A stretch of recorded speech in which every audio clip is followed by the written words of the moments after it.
ওমা দাদা, আপনি তো মিষ্টি মোটা খেলেনই না। না, আসলে ঠিক ইচ্ছে করছে না। আচ্ছা বেশ, মিষ্টি না হয় নাই খেলেন, কিন্তু আজকে এই গরিবের বাড়িতে খাওয়া দাওয়া করে যেতে হবে দাদা, না কিন্তু শুনবো না। না না বিয়ান, আমরা আজকে উঠবো, মানে বাড়ি ফিরতে হবে, পরে না হয় আরেকদিন খাওয়া দাওয়া করা যাবে। না না, তা বললে কি করে হয়, আপনারা আমাদের অত বড় বিপদের হাত থেকে বাঁচালেন, আজ দুপুরের খাওয়া দাওয়াটুকু আমাদের এখানে সেরে যান। হ্যাঁ, আপনারা না খেয়ে গেছেন শুনলে খড়ি কিন্তু খুব রাগ করবে। জেঠুই তো সব ছিল, জেঠুর কোলে পিঠে বড় হয়েছে খড়ি। খড়িকে নিয়ে ওর জেঠুর কত স্বপ্ন ছিল জানেন, ওনার সেই খড়ির এত বড় বাড়িতে বিয়ে হয়েছে জানলে, আর আপনাদের দেখলে এত খুশি হতেন আপনি জানেন না। না না, থাক না এই সমস্ত কথা, যিনি চলে গিয়েছেন তাকে নিয়ে আলোচনাটা না করলেই তো হয়। কি আপনি এত ঘামছেন কেন? আপনার কষ্ট হচ্ছে তাই না?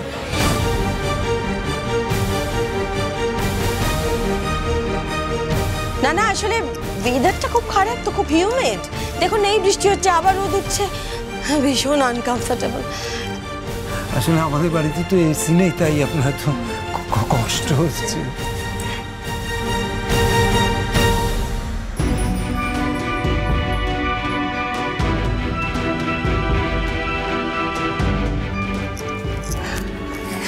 জোরে জোরে জোরে। ও আমার ছেলে অমিত।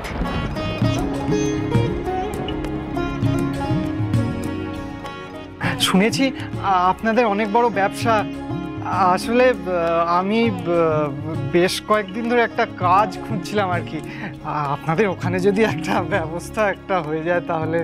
অমিত, তুমি এখন ওনাকে কেন বিব্রত করছো? আচ্ছা আচ্ছা, বেশ, যদি কোনো ভ্যাকেন্সি থাকে আমি নিশ্চয়ই তোমাকে জানাবো। বিয়ান, আজ আসি, আরেকদিন না হয় খাওয়া যাবে, কেমন? ঠিক আছে ঠিক আছে, কোনো অসুবিধা নেই। দাদা কেমন থাকেন সেই খবরটা আমাদের দেবেন, আর যদি কিছু প্রয়োজন হয় ডেফিনেটলি জানাবেন, আমরা পৌঁছে দেওয়ার ব্যবস্থা করব। এবার আসি তাহলে। আপনারা কিছু খেয়ে গেলেন না তো?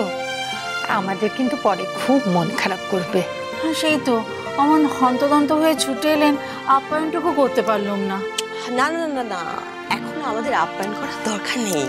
আরে বাবা, আমরা তো আত্মীয় আপনজন, অন্যদিন হবে খাওয়া দাওয়া। এখন মন দিয়ে বরং এনার দেখাশোনাটা ভালো করে করুন। চলি তাহলে, হ্যাঁ, নমস্কার।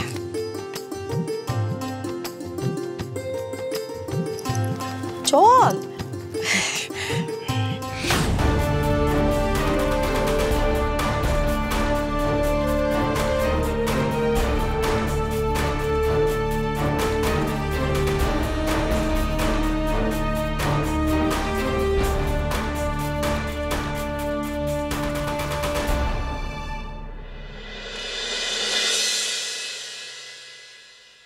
গাড়িটা তাড়াতাড়ি নিয়ে এসো। হ্যাঁ, আমরা এখনই বাড়ি ফিরবো, ফাস্ট। এটা কি হলো? হ্যাঁ, অতীত তো সামনে চলে এসেছে।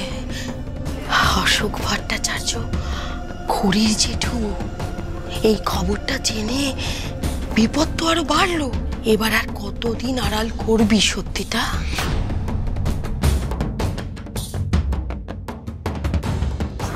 অবশ্য তোর এই ঘটনার সাক্ষী একমাত্র আমি জানি। হ্যাঁ, আমি একমাত্র জানি, কিন্তু তুই তো সবসময় আমার বিপদ আপদে পাশে দেখছিস, তাই আমি কখনো কারো কাছে কিচ্ছু বলিনি, কোনোদিন মুখ খুলিনি। কিন্তু ভগবানের ইচ্ছে দেখ, হঠাৎ কোত্থেকে সবটা আবার জড়িয়ে দিলেন। কিছু কথা আছে না, সব কিছু আগে থেকে সবটা লেখা থাকে। হ্যাঁ, বাপ কোনদিন বাপকেও ছাড়ে না। এই সত্যিটা যদি সবার সামনে আসে তাহলে কি হবে বুঝতে পারছিস? উঠবে ভাই, এটা মারাত্মক ঝড় উঠবে। সেই ঝড় একেবারে সবকিছুকে একদম তোলপাড় করে দেবে।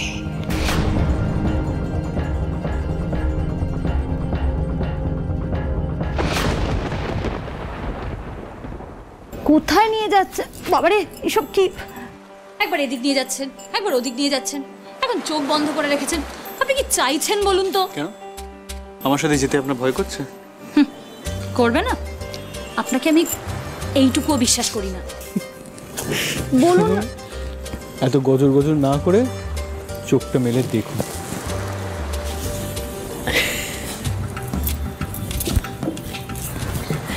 কিরে, কোথায় ছিলে এতক্ষণ? নিশ্চয়ই জাম্বোর সাথে কোমর বেঁধে ঝগড়া করছিল। হ্যাঁ না, মোটেই না। কিন্তু তোমরা আসলে খড়ি দাভাই আমাদের এখানে আসতে বলেছে। ও তো অনেকক্ষণ থেকেই ওয়েট করছিলাম আপনাদের জন্য। সেসব ছাড়, তুই এই অ্যাম্বিয়েন্সটা দেখ, জাস্ট কি সুন্দর করে সাজানো। আর এটা দেখ, বনফায়ারও রয়েছে এখানে। বলছি শোনো না, নাচের গানের নিশ্চয়ই কোনো ব্যবস্থা রয়েছে, মানে ডিজে ফিজে ডেফিনেটলি আসবে, একটু নাচবো আমরা সবাই মিলে। কে আসবে না আসবে সেটা আমরা পরেই জানতে পারবো, কারণ একটা সারপ্রাইজ রয়েছে। রিয়েলি? বলো না কি আসবে, আমি কাউকে বলবো না, সত্যি বলছি, বলো না, বলো না। রিদ্ধি যে এসব কি করছে কে জানে, ওর জন্য বেকার বেকার আমি আটকে গেছি। এদিকে জুলি কখন থেকে ওয়েট করছে আমার, কি বলে যে পালাবো এখান থেকে সেটাও বুঝতে পারছি না।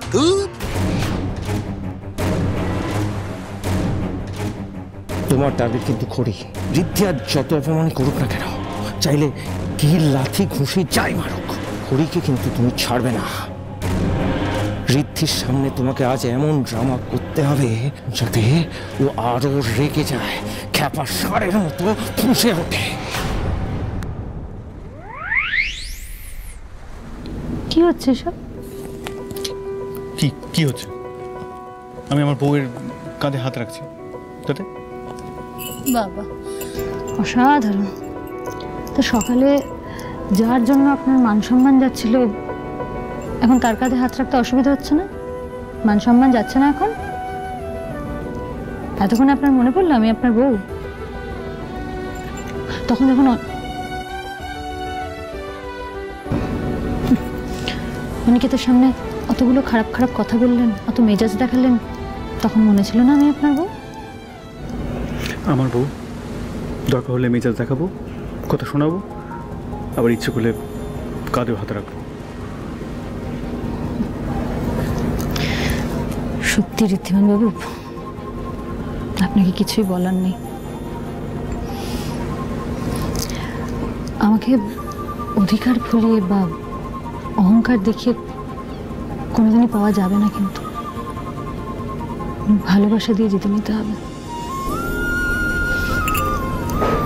কিন্তু আমার দুর্ভাগ্য, আপনি এসব কোনোদিনই বুঝবেন না, কারণ আপনি তো শুধুমাত্র অধিকার ফলাতে জানেন, অহংকার দেখাতে জানেন, ভালোবাসতে জানেন না।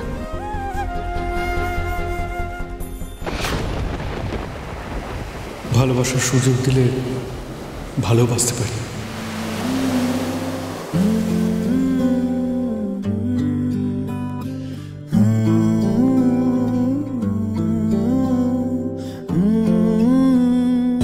This is for you. बेख्याली में भी तेरा ही ख्याल आए, क्यों बिछड़ना है जरूरी ये सवाल आए।